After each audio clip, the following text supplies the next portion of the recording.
평생 가난을 등에 지고 살아온 55살 이정환은 어느 날 로또 1등에 당첨됩니다. 30년 넘게 함께한 아내 명희와의 삶은 사랑보다 빚과 참음으로 버텨온 시간이었습니다. 당첨금 30억 원이 통장에 찍히자 정환은 생각지 못한 충동에 사로잡힙니다. 이대로 혼자 떠나면 안 될까? 동생 동철의 빚, 아내의 불안한 집착, 몰려드는 친척들, 그리고 어둠 속에서 다가오는 채권업자들. 돈은 행복을 가져왔지만 동시에 숨겨왔던 균열을 드러냅니다. 정환은 새벽 기차역에서 짐을 싸고 명희는 그의 뒷모습을 지켜봅니다. 당신 가지 마요. 두 사람 사이에 흐르는 30년의 무게가 마침내 진심으로 맞닿는 순간입니다. 사연 시작합니다. 여러분의 구독과 좋아요는 큰 힘이 됩니다. 당신 지금 뭐 하는 거예요? 명희의 목소리가 떨렸습니다. 정환의 손이 멈췄습니다. 검은색 여행 가방 손잡이를 쥔 채 그는 고개를 들지 못했습니다. 새벽 4시의 기차역은 텅 비어 있었습니다. 형광등 불빛 아래 두 사람만이 서 있었습니다. 명희는 남편의 등을 바라보며 한 걸음 또 한 걸음 다가섰습니다. 그녀의 슬리퍼가 차가운 바닥을 스치는 소리만 들렸습니다. 대답 좀 해봐요. 정환은 여전히 고개를 들지 않았습니다. 그의 어깨가 작게 떨렸습니다. 55해를 살아오며 처음으로 그는 자신이 비겁하다는 걸 알았습니다. 미안해. 그가 간신히 입을 열었습니다. 명희의 눈에서 눈물이 흘러내렸습니다. 하지만 그녀는 울지 않으려 애썼습니다. 손등으로 눈가를 훔치며 그녀는 떨리는 목소리로 물었습니다. 30년을 이렇게 끝낼 거예요? 정환은 가방을 내려놓았습니다. 천천히, 아주 천천히. 그리고 돌아섰습니다. 두 사람의 시선이 마주쳤습니다. 그 눈빛 속에는 말로 할 수 없는 것들이 가득했습니다. 후회와 미안함, 그리고 이해할 수 없는 그리움. 오늘의 이야기는 평생을 가난 속에서 살다가 55살에 로또 1등에 당첨된 남자의 이야기입니다. 돈이 생기자 비로소 보이기 시작한 것들, 그리고 그 무게를 견디지 못하고 도망치려 했던 한 남자의 이야기입니다. 정환은 명희를 바라보며 생각했습니다. 어쩌면 내가 두려워한 건 돈이 아니라 이 사람이었을지도 모른다. 명희는 남편의 얼굴을 보며 조용히 말했습니다. 처음부터 다시 얘기해봐요. 왜 이러는지. 정환은 고개를 끄덕였습니다. 그리고 두 사람은 기차역 대합실 벤치에 나란히 앉았습니다. 새벽 기차가 들어오는 소리가 멀리서 들려왔습니다. 하지만 정환은 그 기차를 타지 않았습니다. 대신 그는 입을 열었습니다. 내가 왜 이렇게 됐는지 처음부터 얘기할게. 명희는 아무 말도 하지 않았습니다. 다만 남편의 손을 꽉 잡았습니다. 그 손은 오랜 노동으로 거칠었지만 따뜻했습니다. 정환의 기억은 25살 여름으로 돌아갔습니다. 그때 그는 건설 현장에서 일하는 막노동꾼이었습니다. 햇볕에 그을린 얼굴로 하루 5만 원을 벌기 위해 시멘트 자루를 날랐습니다. 무거운 짐을 어깨에 지고 계단을 오르내리던 그 시절, 그는 명희를 만났습니다. 명희는 동네 슈퍼마켓에서 일했습니다. 23살이었던 그녀는 언제나 웃는 얼굴이었습니다. 정환이 퇴근길에 들르면 그녀는 차가운 보리차를 한 컵 건네주곤 했습니다. 오늘도 고생 많으셨어요. 그 한마디에 정환은 하루의 피로가 씻겨 내려가는 것 같았습니다. 두 사람은 1년 만에 결혼했습니다. 돈 한 푼 없이 전세 2천만 원짜리 단칸방에서 시작한 신혼이었습니다. 하지만 그땐 가난해도 행복했습니다. 명희는 정환의 손을 잡고 말했습니다. 우리 천천히 모아보자. 조금씩이라도. 정화는 고개를 끄덕이며 대답했습니다. 그래, 우리 잘 살아보자. 하지만 현실은 쉽지 않았습니다. 결혼 3년 차 동생 동철이 찾아왔습니다. 그는 사업 실패로 5천만 원의 빚을 졌다며 울먹였습니다. 형, 나 죽을 것 같아. 도와줘. 정화는 그 돈이 없었습니다. 하지만 동생을 외면할 수 없었습니다. 그는 대출을 받았습니다. 이자가 높은 줄 알면서도 보증을 섰습니다. 명희는 그날 밤 아무 말도 하지 않았습니다. 다만 부엌 싱크대 앞에 서서 설거지를 하며 눈물을 흘렸습니다. 정화는 그 모습을 보면서도 다가가지 못했습니다. 미안해, 명희야. 정환이 작게 중얼거렸습니다. 명희는 고개를 저었습니다. 됐어. 가족인데 뭐. 하지만 그녀의 목소리는 쓰라렸습니다. 그 빚은 10년이 지나도 갚아지지 않았습니다. 동철은 연락이 끊겼고 채권업자들은 정환을 찾아왔습니다.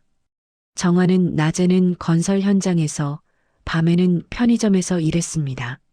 명희도 청소 일을 시작했습니다. 두 사람은 말이 없어졌습니다. 함께 있어도 대화가 없었습니다. 밤이 되면 각자 구석에 누워 천장만 바라보았습니다. 정화는 40살이 되던 해 아버지 장례식을 치렀습니다. 장례비도 없어서 친척들에게 손을 벌려야 했습니다. 그때 누군가가 말했습니다.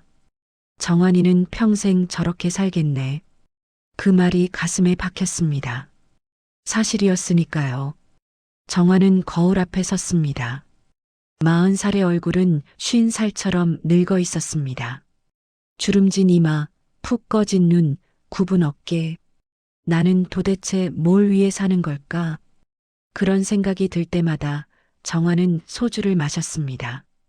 혼자 조용히. 명희는 그런 남편을 말리지 않았습니다. 그녀도 지쳐 있었으니까요. 50살이 되던 해 명희가 쓰러졌습니다.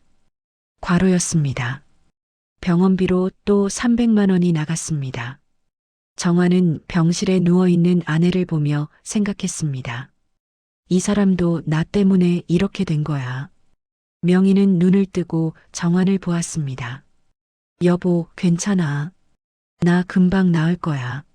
하지만 그녀의 목소리는 힘이 없었습니다.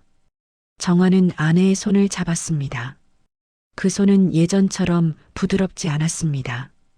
거칠고 말랐습니다. 청소 일을 하며 닳아버린 손이었습니다. 미안해. 정환이 말했습니다. 미안하다고 하지 마. 우리 둘 다 최선을 다한 거잖아. 명희가 웃으며 대답했습니다. 하지만 그 웃음은 슬펐습니다.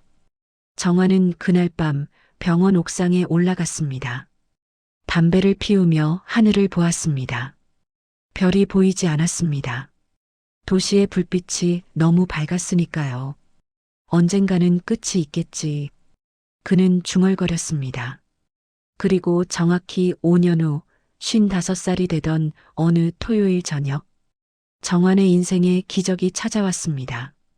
토요일 저녁 8시, 정환은 편의점 계산대 앞에 서 있었습니다. 손님이 없는 시간이었습니다. 지난주에 산 로또 용지가 주머니에 있었습니다.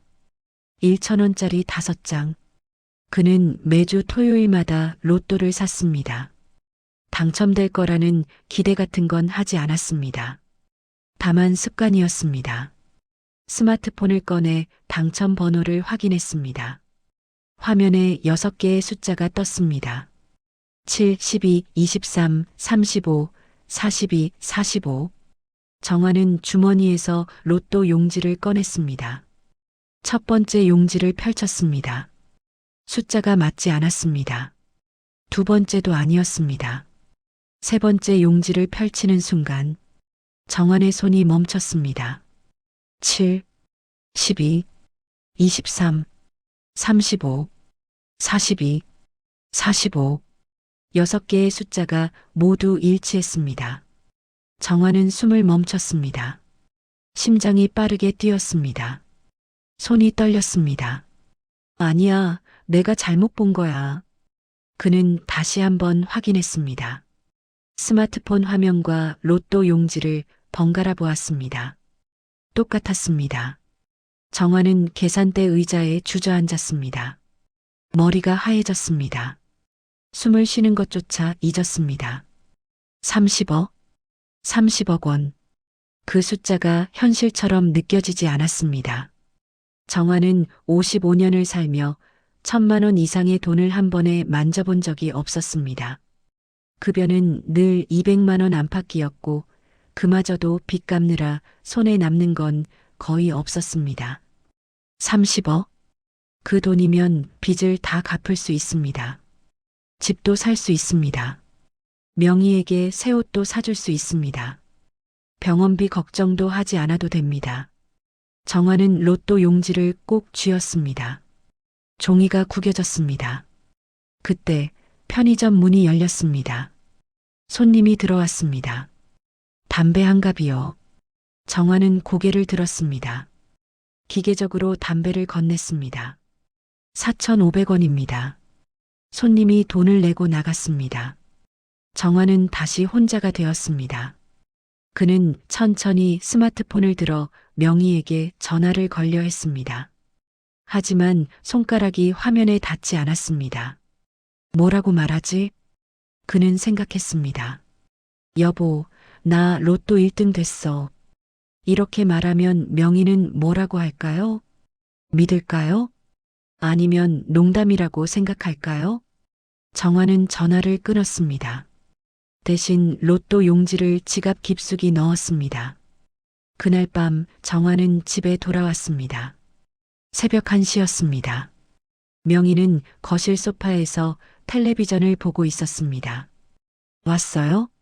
명희가 고개를 돌렸습니다. 응. 정화는 짧게 대답했습니다. 밥 먹었어요? 먹었어. 정화는 방으로 들어갔습니다. 옷을 갈아입고 이불 속에 누웠습니다. 하지만 잠이 오지 않았습니다. 30억 원. 그 숫자가 머릿속을 맴돌았습니다. 정화는 천장을 보며 생각했습니다. 이제 우리 인생이 달라지는 거야. 하지만 동시에 또 다른 생각이 스쳤습니다. 정말 달라질까? 그는 눈을 감았습니다. 어둠 속에서 명희의 얼굴이 떠올랐습니다. 30년 전의 그녀, 웃고 있는 얼굴. 그리고 지금의 그녀, 지쳐 있는 얼굴. 정화는 이불을 끌어올렸습니다. 가슴이 답답했습니다. 이 돈으로 뭘 할 수 있을까? 그는 중얼거렸습니다. 하지만 대답은 없었습니다. 다음 날 아침 정화는 로또 당첨금을 찾으러 갔습니다. 혼자서 명희에게는 아무 말도 하지 않았습니다. 은행 창구 직원이 말했습니다. 축하드립니다. 세금 떼고 21억 7천만 원 입금됩니다. 정화는 고개를 끄덕였습니다. 통장에 찍힌 숫자를 보았습니다. 21억 7천만 원. 그 숫자는 너무나 비현실적이었습니다. 정화는 통장을 접어 주머니에 넣었습니다. 밖으로 나왔습니다. 햇빛이 눈부셨습니다. 거리는 평소와 똑같았습니다. 사람들은 바쁘게 걸어갔습니다. 하지만 정환의 세상은 달라져 있었습니다. 그는 걸으며 생각했습니다. 이제 뭘 하지? 그 질문에 대한 답은 생각보다 복잡했습니다. 정환은 저녁 6시에 집에 돌아왔습니다. 명희는 부엌에서 저녁을 준비하고 있었습니다. 된장찌개 끓는 냄새가 났습니다. 일찍 왔네요. 명희가 돌아보며 말했습니다. 응. 정환은 거실 소파에 앉았습니다. 손에 든 통장이 무거웠습니다. 명희야. 왜요? 명희가 국자를 내려놓고 거실로 나왔습니다. 정환은 통장을 꺼내 식탁 위에 올려놓았습니다. 명희는 그것을 보았습니다. 이게 뭐예요? 열어봐. 명희는 천천히 통장을 집어들었습니다. 첫 페이지를 펼쳤습니다. 그녀의 눈이 커졌습니다. 입이 벌어졌습니다. 숨소리가 거칠어졌습니다. 이게 뭐예요? 그녀의 목소리가 떨렸습니다. 로또 1등 됐어. 정환이 조용히 말했습니다. 명희는 통장을 보며 손으로 입을 막았습니다. 눈물이 주르르 흘러내렸습니다. 21억. 21억이요? 응. 명희는 주저앉았습니다. 바닥에 털썩 앉아서 울기 시작했습니다. 소리내어 한참을. 정환은 아무 말도 하지 않았습니다. 다만 아내가 우는 모습을 지켜보았습니다. 우리 이제 괜찮은 거예요? 명희가 울먹이며 물었습니다. 그래. 정환이 고개를 끄덕였습니다. 명희는 남편에게 다가와 안겼습니다. 정환은 그녀의 등을 토닥였습니다. 고생 많았어. 정환이 말했습니다. 당신도요. 명희가 대답했습니다. 그날 밤 두 사람은 오랜만에 함께 술을 마셨습니다. 소주 한 병을 나눠 마시며 앞으로의 계획을 이야기했습니다. 먼저 빚부터 다 갚아야죠. 명희가 말했습니다. 그래야지. 그리고 집도 사요. 우리 집. 작아도 괜찮으니까 따뜻한 집. 그러자. 명희의 얼굴이 밝아졌습니다. 오랜만에 보는 웃음이었습니다. 하지만 그 웃음은 오래가지 못했습니다. 이틀 후 동철이 찾아왔습니다. 초인종이 울렸습니다. 명희가 문을 열었습니다. 형수님, 동철이 서 있었습니다. 그는 초췌해 보였습니다. 수염도 깎지 않았고 옷도 구겨져 있었습니다. 동철이 왔어요. 명희가 안으로 소리쳤습니다. 정환이 거실로 나왔습니다. 동철과 눈이 마주쳤습니다. 형? 동철이 말했습니다. 들어와. 정환이 짧게 대답했습니다. 세 사람은 거실에 앉았습니다. 침묵이 흘렀습니다. 동철이 먼저 입을 열었습니다. 형, 들었어. 로또 당첨됐다며. 정환은 대답하지 않았습니다. 형, 나 좀 도와줘. 제발. 동철의 목소리가 떨렸습니다. 이번엔 진짜 죽을 것 같아. 채권업자들이 매일 찾아와. 집에도 못 들어가. 명희가 정환을 보았습니다. 정환은 고개를 숙이고 있었습니다. 얼마? 정환이 물었습니다. 8천만 원. 이것만 갚으면 나 다시 시작할 수 있어. 동철이 말했습니다. 정환은 한숨을 쉬었습니다. 알았어. 줄게. 형? 동철이 일어나 정환의 손을 잡았습니다. 고맙다, 형. 진짜 고마워. 동철이 나간 후 명희가 말했습니다. 또 도와주는 거예요? 그녀의 목소리에는 날이 서 있었습니다. 그래도 동생인데. 정환이 대답했습니다. 동생이면 뭐해요? 지난번에도 5천만 원 꿔줬잖아요. 그것도 안 갚았는데. 명희의 목소리가 높아졌습니다. 이번엔 다를 거야. 다를 게 뭐가 있어요? 똑같을 거예요. 명희가 소리쳤습니다. 정환은 아무 말도 하지 않았습니다. 당신은 맨날 그래요. 동생. 우리 30년은 뭐예요? 명희가 울먹였습니다. 미안해. 정환이 말했습니다. 미안하다고만 하지 말고 제발 좀 우리 생각 좀 해요. 명희가 방문을 쾅 닫고 들어갔습니다. 정환은 거실에 혼자 남았습니다. 텔레비전도 꺼져 있었습니다. 정적만이 흘렀습니다.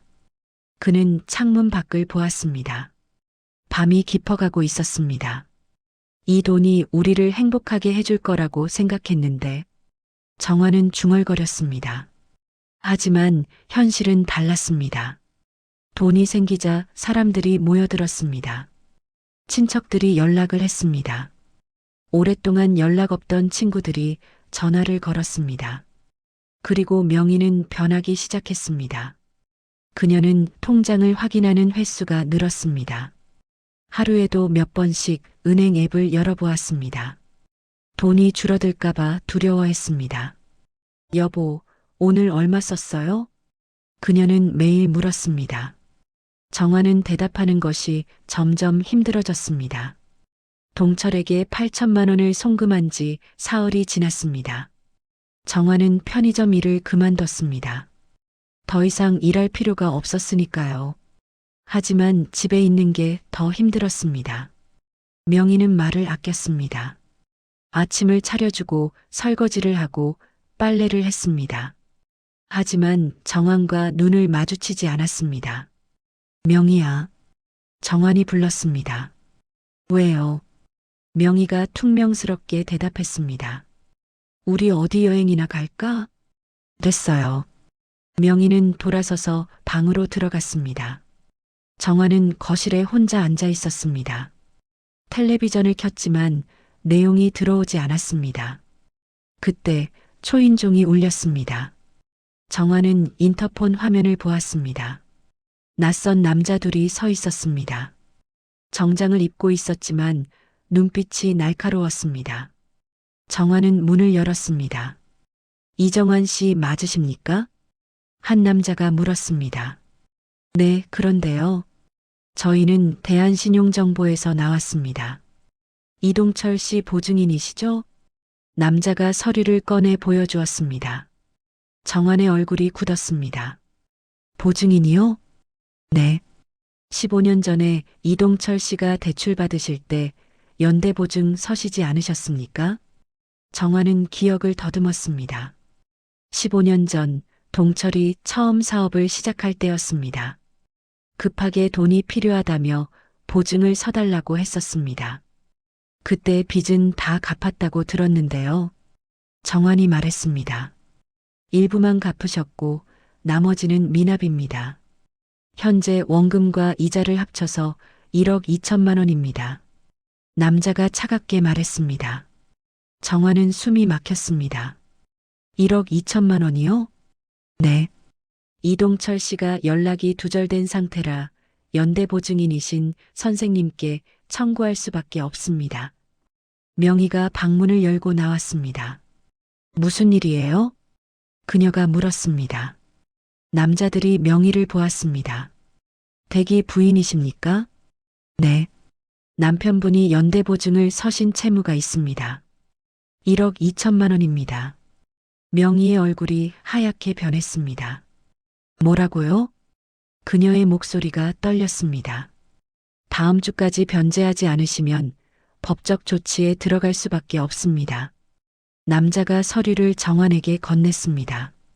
좋은 하루 되십시오. 두 남자는 돌아서서 갔습니다. 정환은 서류를 들고 멍하니 서 있었습니다. 명희는 그 모습을 보며 뒷걸음질 쳤습니다.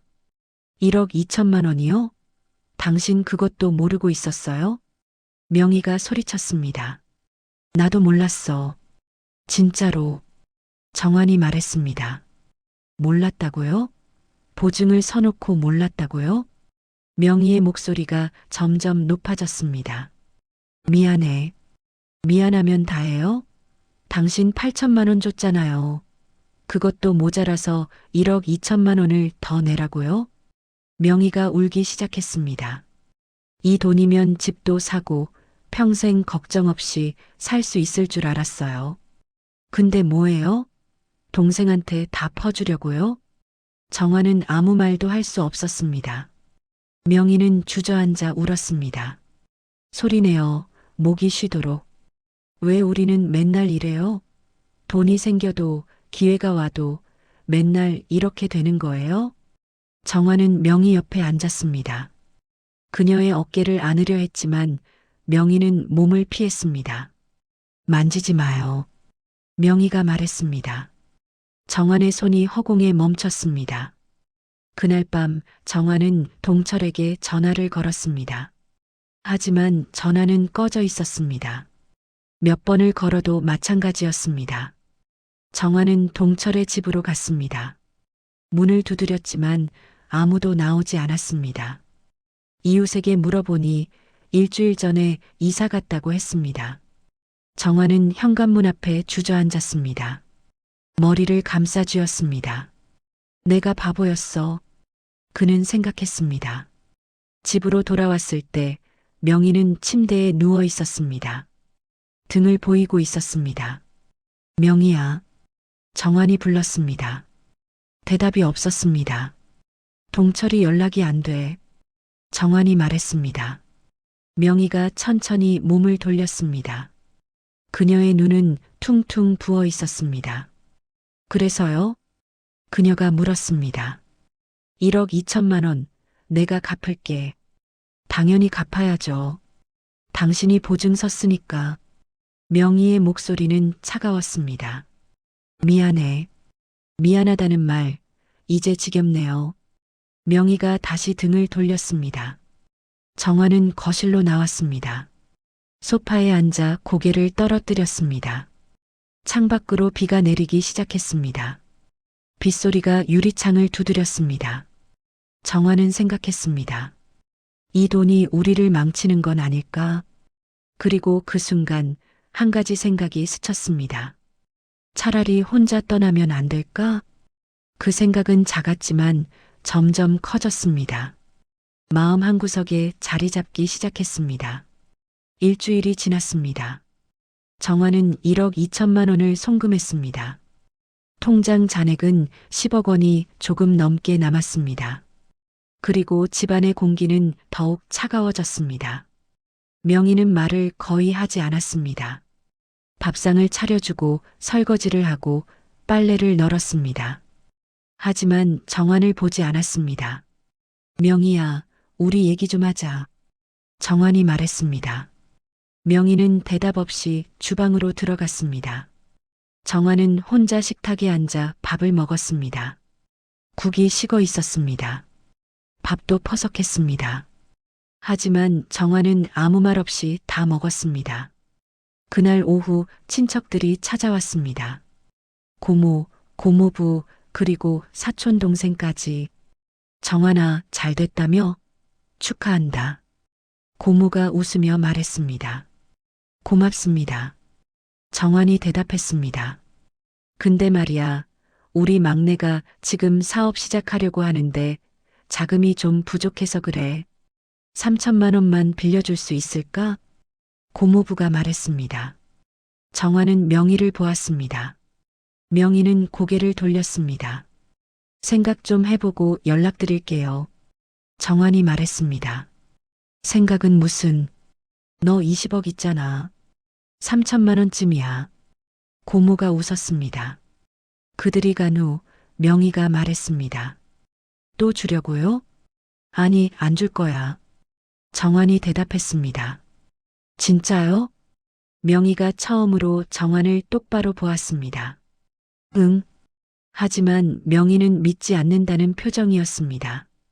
이틀 후 또 다른 친척이 찾아왔습니다. 삼촌이었습니다. 정환아, 나 집 때문에 대출받아야 하는데 보증 좀 서줄 수 있나? 정환은 고개를 저었습니다. 죄송합니다, 삼촌. 보증은 못 써드립니다. 뭐, 너 돈 많잖아. 조카 좀 도와줘야지. 삼촌의 목소리가 커졌습니다. 안 됩니다. 정환이 단호하게 말했습니다. 삼촌은 화를 내며 나갔습니다. 너 인간도 아니다. 그 소리가 계단참에서 들려왔습니다. 정환은 문을 닫았습니다. 등을 문에 기대고 숨을 쉬었습니다. 명희가 복도에서 그를 보고 있었습니다. 힘들죠? 그녀가 조용히 말했습니다. 응. 정환이 고개를 끄덕였습니다. 그래도 이건 당신이 선택한 거예요. 동철이한테 돈 준 것도, 보증 선 것도. 명희의 목소리는 여전히 차갑했습니다. 정환은 아무 말도 하지 못했습니다. 그날 밤 정환은 잠들지 못했습니다. 새벽 2시, 3시, 4시. 시간은 흘러갔지만 눈이 감기지 않았습니다. 옆에 누운 명희의 숨소리가 들렸습니다. 규칙적이고 조용한 숨소리. 하지만 정환은 알 수 있었습니다. 그녀도 자지 못하고 있다는 걸. 정환은 조용히 일어났습니다. 거실로 나가 창문을 열었습니다. 찬 공기가 들어왔습니다. 이렇게 살 수는 없어. 그는 생각했습니다. 돈이 생겼지만 행복하지 않았습니다. 오히려 더 불행해진 것 같았습니다. 사람들은 계속 찾아왔고 명희는 멀어져 갔고 정화는 지쳐갔습니다.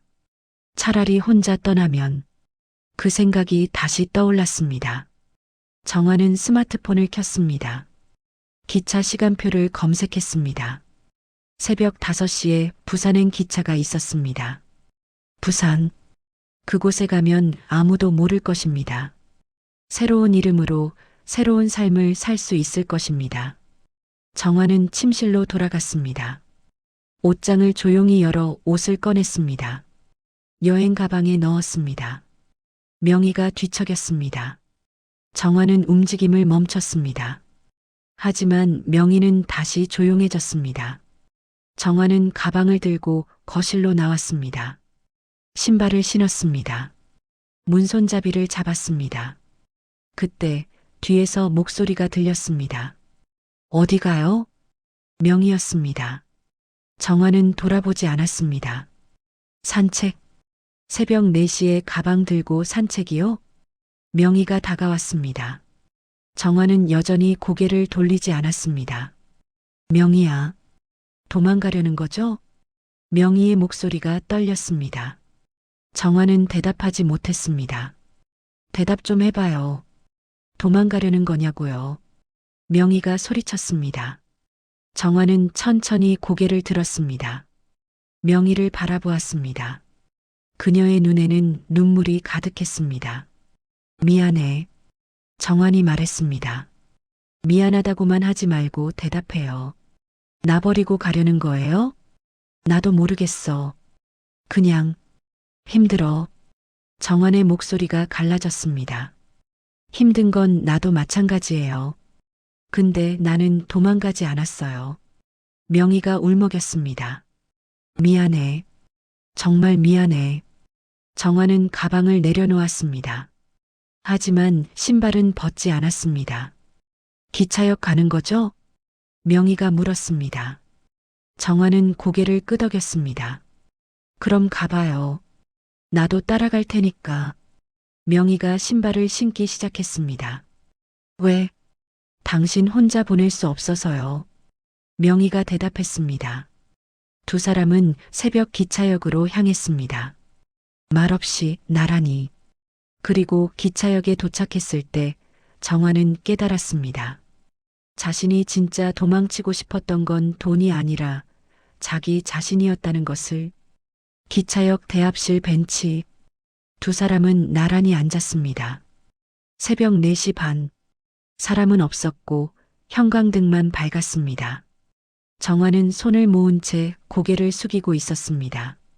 명희는 남편을 바라보았습니다. 왜 가려고 했어요? 명희가 먼저 물었습니다. 정화는 한참을 말하지 못했습니다. 입술을 깨물고 눈을 감고 숨을 참았습니다. 무서웠어. 그가 겨우 말했습니다. 뭐가? 모든 게. 돈도 사람들도 그리고 당신도. 명희는 눈을 크게 떴습니다. 나요? 응. 당신 눈빛이 변했어.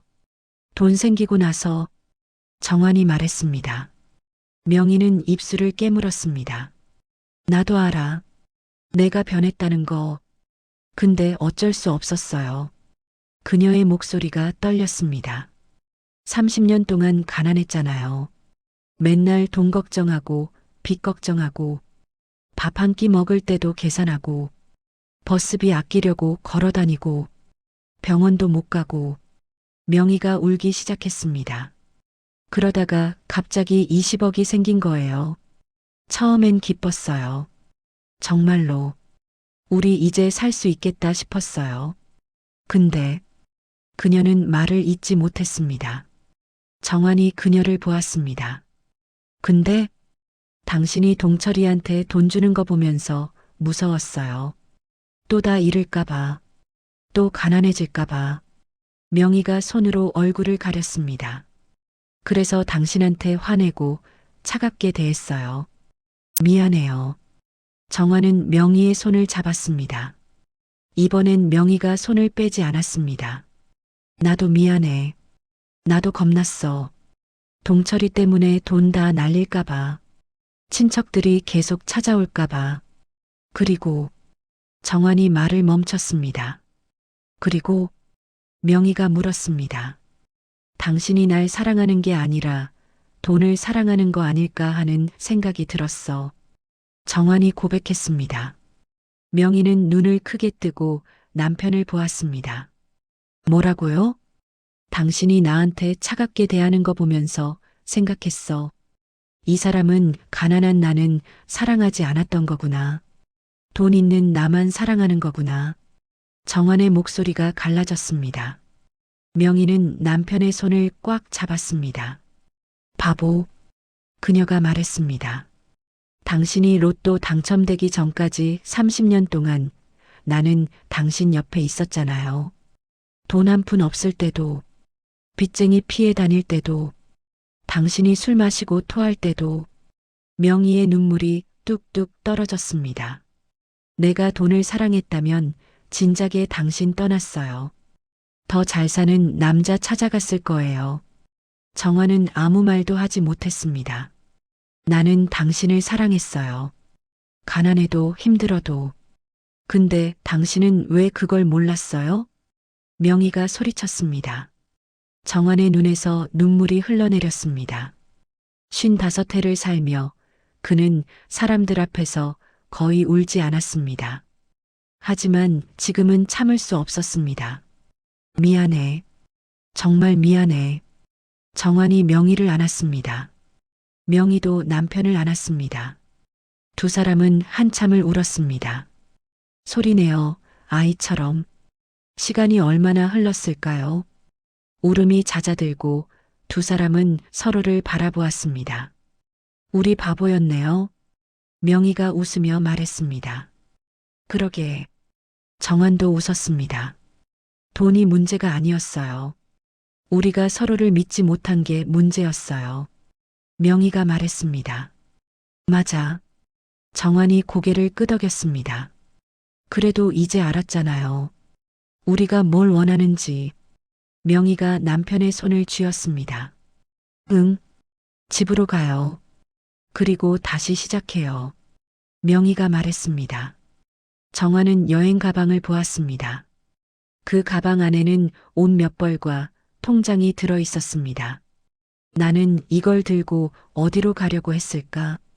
그는 생각했습니다. 정환은 일어섰습니다. 명희도 일어났습니다. 가자. 정환이 말했습니다. 두 사람은 손을 잡고 기차역을 나왔습니다. 동쪽 하늘이 밝아오고 있었습니다. 새벽은 끝나고 아침이 오고 있었습니다. 택시를 타고 집으로 향하는 길, 명희가 창밖을 보며 말했습니다. 여보, 응, 우리 이제 뭐하고 살까요? 정환은 생각했습니다. 천천히 생각해보자. 급할 거 없잖아. 그래요. 명희가 남편의 어깨에 머리를 기댔습니다. 근데 한 가지는 확실해요. 정환이 말했습니다. 뭔데요? 당신이랑 함께 한다는 거. 명희는 웃었습니다. 오랜만에 진심으로. 집에 도착했을 때 해가 떠오르고 있었습니다. 두 사람은 현관문을 열고 들어갔습니다. 여행 가방은 현관에 그대로 두었습니다. 더 이상 필요 없었으니까요. 한 달이 지났습니다. 정환과 명희는 작은 아파트를 샀습니다. 20평짜리 낡은 아파트였지만 두 사람에게는 충분했습니다. 베란다에서 햇빛이 들어왔고 거실에는 따뜻한 바람이 불었습니다. 여기 괜찮죠? 명희가 물었습니다. 좋아. 정환이 대답했습니다.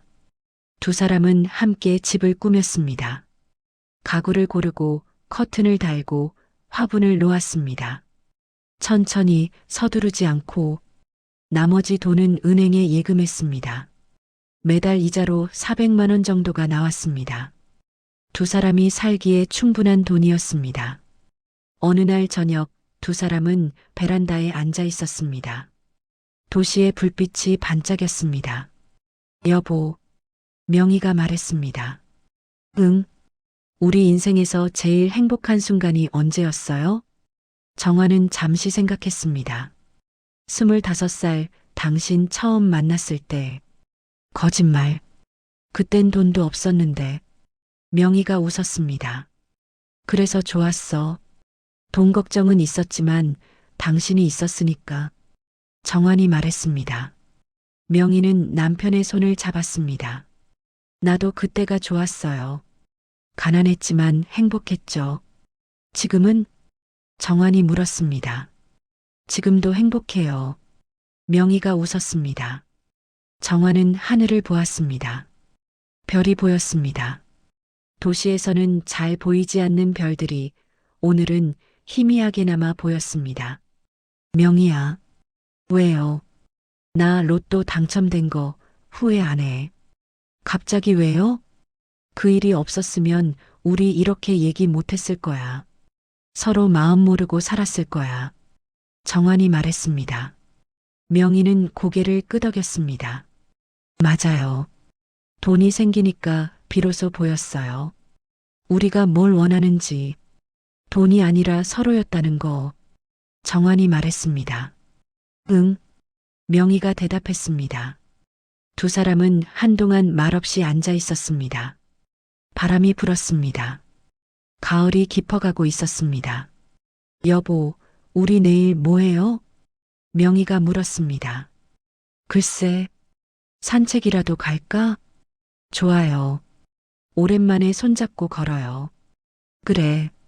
정화는 생각했습니다. 30억 원이 아니라 이 순간이 진짜 당첨이었다는 것을. 로또 1등의 확률은 5,900만 분의 1이지만 30년을 함께한 사람과 다시 사랑을 확인하는 일은 그보다 더 귀한 일이라는 것을. 다음 날 아침, 정화는 일찍 일어났습니다. 부엌으로 가서 커피를 끓였습니다. 명희가 좋아하는 믹스커피. 명희가 일어났습니다. 어머, 당신이 커피를? 응. 한 잔해. 정환이 커피를 건넸습니다. 명희는 커피를 받아 마셨습니다. 맛있다. 당연하지. 정환이 웃었습니다. 식탁에 앉아 커피를 마시며 두 사람은 창밖을 보았습니다. 햇빛이 쏟아지고 있었습니다. 날씨 좋네. 명희가 말했습니다. 그러게. 산책 가요. 가자. 두 사람은 손을 잡고 집을 나섰습니다. 엘리베이터를 타고 1층으로 내려왔습니다. 아파트 단지 안작은 공원을 걸었습니다. 아이들이 뛰어놀고 노인들이 벤치에 앉아 있었습니다. 정환과 명희는 천천히 걸었습니다. 말없이 하지만 편안하게. 여보, 명희가 말했습니다. 응, 우리 이렇게 늙어가는 거겠죠? 그렇겠지. 정환이 대답했습니다. 좋아요. 이렇게 손잡고 걸으면서. 명희가 웃었습니다. 정환도 웃었습니다. 그리고 두 사람은 계속 걸었습니다. 어디로 가는지는 중요하지 않았습니다. 함께 걷고 있다는 것, 그것만으로 충분했습니다. 저 멀리서 아이들의 웃음소리가 들렸습니다. 바람이 불었습니다. 나뭇잎이 떨어졌습니다. 정환은 생각했습니다. 행복은 멀리 있지 않았어.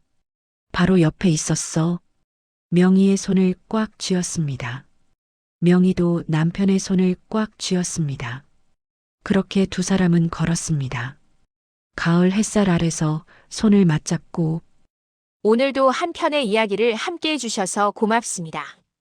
마음이 머무는 이야기 계속 함께 해요. 구독과 좋아요 잊지 마세요.